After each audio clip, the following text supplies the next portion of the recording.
মন্ত্রী স্বপন দেবনাথের একটা বক্তব্য নিয়ে রীতিমতো চর্চা হচ্ছে এবং স্বপন দেবনাথ বলেছেন রাতে আন্দোলনের সময় কাকে কি করতে দেখেছেন, কে মদ খেয়েছে তিনি পুলিশকে বলেছেন এবং তা নিয়ে নানা রকম সমালোচনা যে মহিলারা রাতে আন্দোলন করবেন, কে রাতে আন্দোলন করবেন তা নিয়ে উনি বলার কে ইত্যাদি।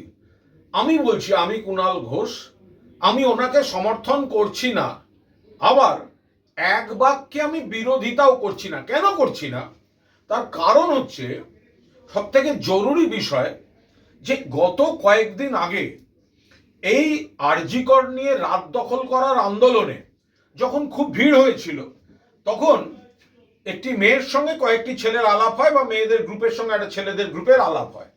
মেয়েটি যেখানে থাকেন খড়দা আর ছেলেগুলি থাকে বেলঘরিয়া, আলাপ হয় সোদপুরের মোড়ে, রাত দখল।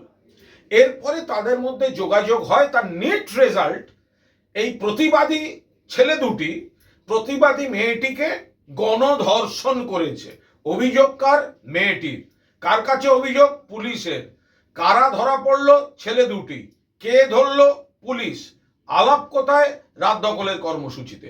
ফলে আমার বক্তব্য হচ্ছে প্রত্যেকের অধিকার আছে কর্মসূচি করার, রাত দখল করার, এটা নিয়ে কেউ আপত্তি করছে না। কিন্তু এই ধরনের ঘটনাগুলি যখন ঘটবে তখন তো পুলিশকে দায় দেওয়া হবে, সরকারকে দায় দেওয়া হবে।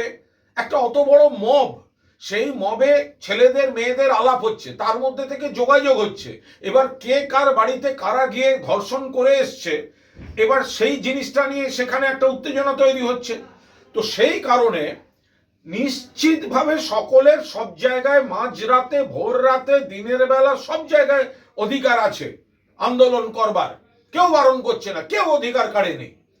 কিন্তু যখন সেই কোনো বিধায়ক, কোনো মন্ত্রী, এলাকার কোনো সিনিয়র নেতা বা যে কোনো ব্যক্তি যদি সতর্কতার দিকগুলো বলেন তাহলে সেগুলো একটু শুনলে ক্ষতি কি? সমস্যা হচ্ছে এই যে টিভিগুলো, যে চ্যানেলগুলো, তারা কিন্তু এই খড়দার ঘটনাটা দেখালো না, অর্থাৎ ওই রাত দখল করতে গিয়ে আলাপ, ছেলে মেয়েগুলির যোগাযোগ, গণধর্ষণ, অ্যারেস্ট, সেটা কিন্তু দেখালো না।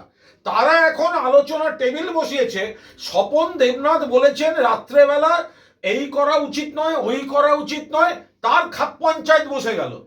আমি স্বপন দেবনাথকে সমর্থন করছি না, কিন্তু পুরোদস্তুর বিরোধিতা করার আগে ওই সতর্ক থাকার বাফার জোনটাকে আমি রেখে দিতে চাইছি, দয়া করে কেউ ভুল বুঝবেন না। ফলে এই বিষয়টা খেয়াল রাখুন। এই আরজি কর, এই রাত দখল, এই জমায়েত, সেখানে আলাপ হওয়ার পর যোগাযোগ, তারপর গণধর্ষণ। এবার বুঝুন, সেই জায়গাটা দাঁড়িয়ে যদি কেউ সতর্ক করে নিশ্চয়ই যান, কিন্তু কোনো অদ্ভুত কাণ্ড কারখানায় জড়াবেন না, নিরাপত্তার বিষয়। তো তার মধ্যে দাঁড়িয়ে অধিকারের প্রশ্ন কেন বলবেন? আমার মনে হয় মানুষকে সব ঘটনাগুলো জানিয়ে তুলনামূলক উপসংহারে পৌঁছতে দিন। মানুষ খড়দাটাও জানুন, মানুষ স্বপন দেবনাথের বক্তৃতাটাও শুনুন, তারপরে মানুষ যেটা ঠিক করবেন, মানুষ ঠিক করবেন। দয়া করে আমার এই নিবেদনটি একটু ভেবে দেখবেন। বাংলা খবর, আপনার রাজনীতি, আপনার আওয়াজ।